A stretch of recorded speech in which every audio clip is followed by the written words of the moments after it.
Ne, nu tai Dieve. Čia jau, žinai, ne viskas metraščiai.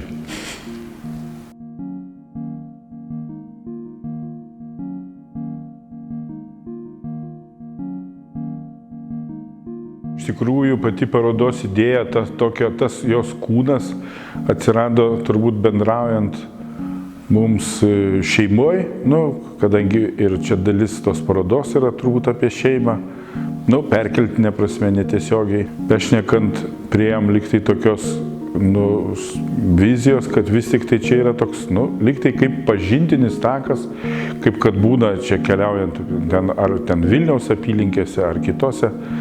Tai yra, kad tu eini kažkokiu tai nurodytų taku, ir pamatai, tai ten upelį, tai kokį seną namą, tai kokį įdomų medį ir taip toliau, ir taip toliau. Ta tokia ir idėja ir pasidarė, kad tu esi lyg tai tokiam pažintiniam, nepažintiniam kelyje, kuriame yra kažkokie tai tam tikri taškai ir tie taškai, yra tavo paveikslai, kuriais tu lyg tai ir užfiksuoji vieną ar kitą stotelę. Viena iš jų yra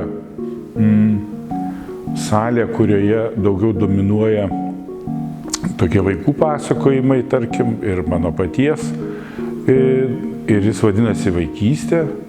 Visas šitas, kaip sakyti, panaudojimas šeimos fotografijų yra, toks ne visai tiesioginis.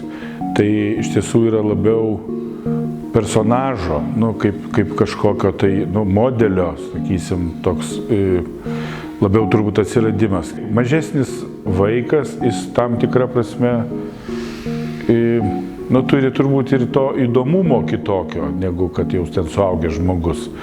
Ir turbūt dėl to paslankesnis, jis turbūt judresnis, daugiau emocijų, daugiau įvairiausių judesių, kurie sukuria tam tikrą atmosferą. Ir dėl to turbūt dukros, mažiausios, jauniausios dukros tam tikri atsikartojimai darbuose, jie dėl šitos priežasties yra turbūt natūraliai atsirandantis.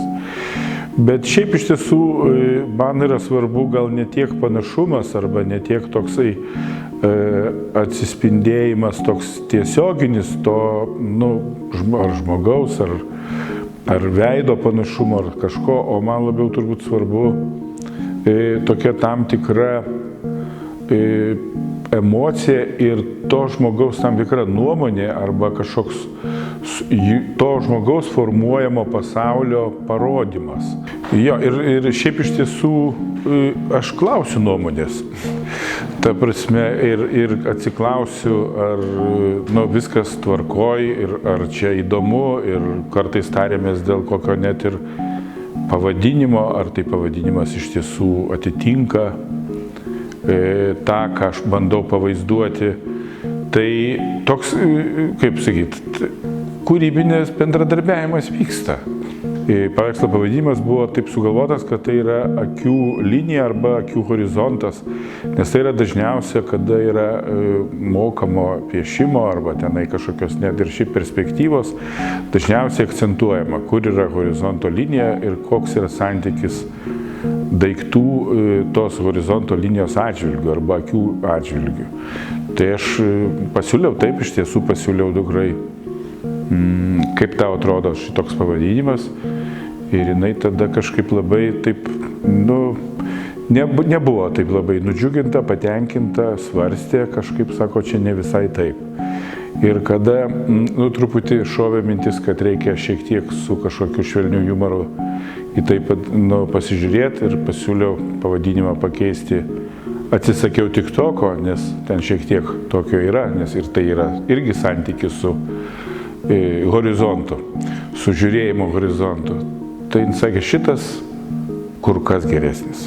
Vėliau aš kažkaip vis neatsisakau to tokio režisūrinio, sakysim, arba vadinasi salės scenaristas, bet šiaip iš tikrųjų bandau sukonstruoti, kaip sakyti, naudodamas ir tą realią situaciją, realų vaizdą, kurį fotografuoju dažniausiai, vis tik jį įnešti kažkokį tai tam tikrą turbūt teatralinį siužetinį dalyką, kuris nėra jo realybėje.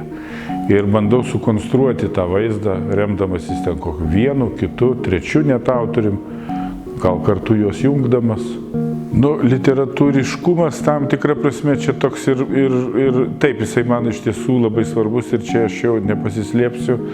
Ir tie siužetai, jie tikrai pakankamai literatūriški ir tikiuosi pakankamai aiškus. Aš aišku, tam tikrą prasme galbūt norėčiau šiek tiek labiau nutolti nuo to literatūriškumo prie labiau ženkliškumo, prie tokios tapybinės kalbos. Bet ne visada pavyksta. Ir aš tai puikiai suprantu, kad čia toks, kaip sakyt, ir pliusas, ir minusas vienu metu.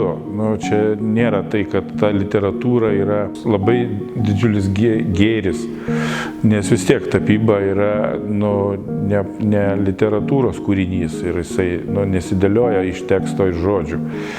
Tai va, bet stengiuosi kažkaip tuos dalykus derinti. Ir aišku, jeigu pasiseka, tai labai džiaugiuosi, jeigu ten pradeda veikti, žiūrovą veikti, netgi nesilenkia jisai net skaityti to pavadinimo, o žiūrėdamas ir jį ten veikia kažkokia tais, ar ten kompozicinė, ar spalvinė, ar, nežinau, kažkokia kitokia įtampa, ar kažkoks ten, nežinau, nusiraminimas ir taip toliau.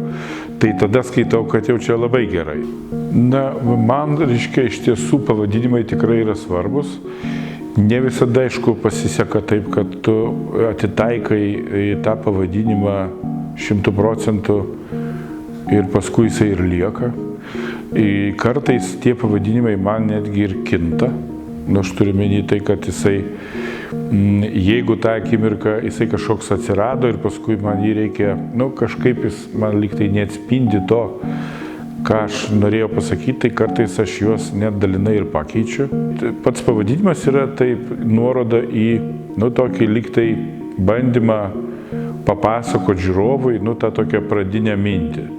Nes vis tiek, tarkim, kokia nors, ten kokia tai Cape Towno kerėtoje, tai vis tiek čia yra tokia aliuzija į Ruso kūrinį, kartu tai yra iš tiesų, mano atveju tai yra, tarkim, čia yra tikros agavos, tai yra iš Cape Towno, iš tikros botanikos sodo, bet pavyzdžiui, Ruso niekada nėra išvažiavęs iš Prancūzijos, visą laiką tapęs egzotiškus darbus, ir pas jį jo, sakysim, gyvačių kerėtoje irgi yra nutapyta jo fantazijos vaisius. Tai ir yra man tas toks, aš lyg tai tą aliuziją į Ruso darbą siūlau, bet iš kitos pusės tai yra ir realu, ir aliuzija, ir tam tikra prasme, tam tikras pasakojimas. Dabar aišku, ar tu čia žiūrovas atpažįsta Cape Towno kerėtoje kaip Ruso kažkokį tai leitmotyvą? Nebūtinai, bet aš kažkokią tą potekstę nedidelę turiu, sau bent jau. Paskui kažkaip pasirodė, kad labai būtų vis tik tai gerai, kadangi ta mūsų dabartis tokia labai sudėtinga, tai mano sekanti salė pasirodė, kad tai yra nūdiena, tai yra tokios turbūt įvairių žinių, informacijos platformų platinimos įvairios žinutės, kurios yra susijusios su dabartim ir dėl to aš įvardinau tą salytę nūdieną. Vėliau dar viena salytė, tai man pasirodė, kad aš tokius lygtai kaip ir noriu sukurti darbus, kurie būtų tokie labiau emociniai, tam tikra prasme efemeriški, lengvi, tokie susiję su lygtai kokiam tai atostogom, tokiu neįsipareigojimu. Tai atsirado tokia salytė, kurią aš pavadinau kolekcija. Visas tas trečias aukštas, antras aukštas, atsiprašau, visas antras aukštas yra tokia dabarties mano paskutinių metų, tai yra 7 metų kūryba, kuri, taip keistai susijusi su technologija, su technika, tai yra su markeriu. Šiaip iš tiesų markeris toksai gal ir gana nėra toksai labai paprastas ir lengva priemonė, dėl to, kad tu su ja, tam tikrą prasme iš karto gadini, jeigu ten netaikliai pataikai. Ir iš karto, ir jis toksai turi savo, kaip sakyti, pakankamai nejautri. Jos linija dažniausiai yra tokia, vienoda arba panaši. Aišku, dabar jau atsiradė tokių vadinamų teptukinių markerių, kada tu jau tą liniją gali šiek tiek manevruoti ir padaryti įvairesnę. Bet šiaip pats markeris, jisai toks, vis tiek jis yra tokia aiškiai grafinė situacija su tuo. Ir man buvo tokia iššūkis, aišku, pačioj pradžioj, kai aš tik tai tą markerį pradėjau naudoti, tai jisai ir buvo toks labai grafiškas. Tas labai ir liko, tam tikrą prasme. Tik tai vis tiek jau dabar atsiranda šiek tiek toks pojūtis ir potyris, kad jau galima jungti, kaip sakyti, pataikant, darant šiek tiek įvairiau ir pataikant tą ir tiek tapybos, tiek grafikos tą jungti tokia aiškesnė ir šiek tiek minkštesnė, nes savaime ta linija jinai labai, sakysim, sukietina. Ir čia jau paskui nukeliauti kokius nors jau japoniškus dalykus, kurie, ar linijinius, kurie jau labai subtilus, tai čia labai nelengva. Tai man kažkaip labiau norėjosi, aišku, grįžti prie tokios tapybos ir tos linijos jungties.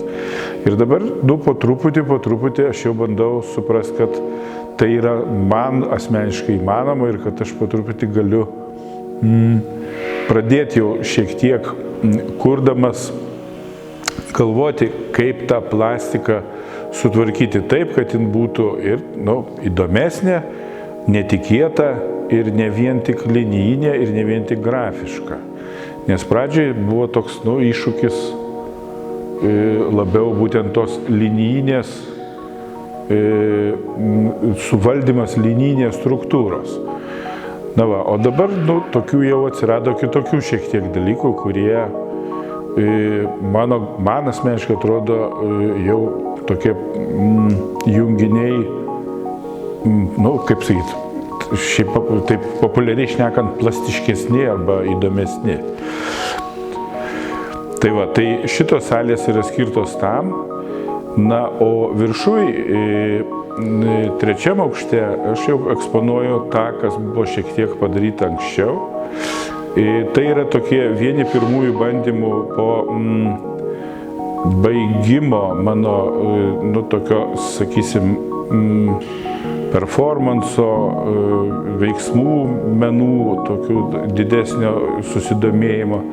Ir aš vėl grįžau prie tapybos ir kažkaip norėjusi nuo tų visai šiuolaikinių menų pereiti vėl prie tokios gana tradicinės tapybos dažais, padarimo visko savo rankom, nuo nieko nepriklausomo. Ir dėl tos priežasties, tas irgi čia tokie pirmieji tie bandymai, jie buvo susiję su mano tuo ciklu, kuris truputį buvo abstraktesnis negu kad dabar. Jis galbūt labiau buvo sietinas su tokia tapybos spalvos ir galbūt net tokio nedidelio turinio junginiais. Ir šitas laikotarpis man yra svarbus, nes jisai kaip ir man vėl davė visiškai tokį judesį link to, kad galima tą tapybą tikrai atgaivinti, pasidaryti ir savo įdomią, ir tikiuosi ir žiūrovui. Ir ta salė vadinasi Vėrinys. Ir dar pristatau, kadangi vis tiek esu daug daręs to tokio vadinamo tarpdisciplininio meno, esu daręs daug dalykų su draugais, tiek teatre, tiek kažkokiose instaliacijose, tiek šiek tiek video. Tai pristatau dar vieną projektą, kuris buvo padarytas kartu su Artūru Valiauga ir Roku Valiauga. Tai buvo Kauno festivalio renginys ir jisai buvo pristatytas Kaune. Ir čia dalis tos instaliacijos, kuri ten buvo pristatyta. Tai ta paskutinė salė vadinasi su draugų pagalba.